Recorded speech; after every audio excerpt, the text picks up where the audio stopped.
Hi, I'm Chris Folmsbee, Senior Director of Discipleship and Interim Student Ministries Director at the United Methodist Church of the Resurrection.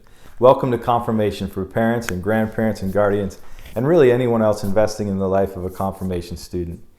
The goal of this video is simply to provide a summary version of what your confirmation student learned in today's lesson.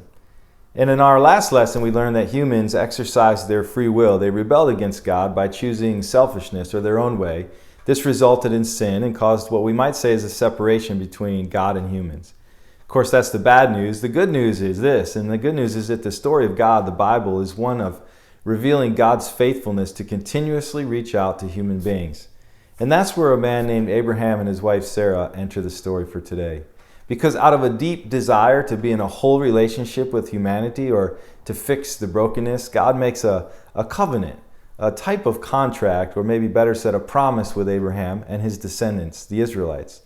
God chose to be in a special relationship with the descendants of Abraham, and they were blessed so that they could be a blessing to others and show God's love to the world. And this is the main point of the lesson for the confirmation students today. And there's also a main verse, or actually it's two verses, Genesis 17 verses 1 and 2, and it summarizes the covenant in this way. It says, "When Abram was 99 years old, the Lord appeared to Abram and said to him, 'I am El Shaddai. Walk with me and be trustworthy. I will make a covenant between us, and I will give you many, many descendants.'"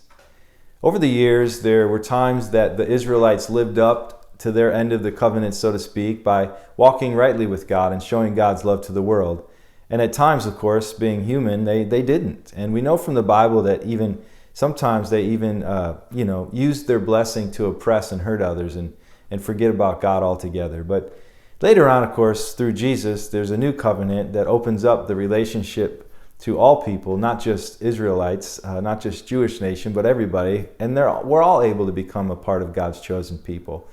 But we're going to learn about that part of the story next week. And one other thing, it's really important for us to remember that the Jewish men and women today, like we do, take very seriously the covenantal charge to be a blessing into the whole world. As Christians, we have much to learn from our Jewish brothers and sisters, and we share we share the same religious roots and worship the same God of Abraham. And God very much loves and cares for Jewish people and desires for us as Christians to do the same. And we want the confirmation students to know that as well. This week, I want you to think of a way that you can engage with your student to bless the world around you. Maybe you just start in your own house or your neighborhood, but your students are going to be charged to spread a random act of blessing as a way of sharing God's blessing with those around them.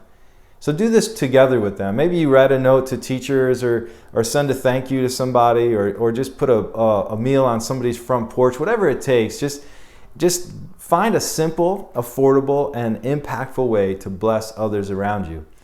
Take note of it and talk about it. And when you're finished with the exercise, or maybe in the midst of it, ask about the blessing and how that makes us feel.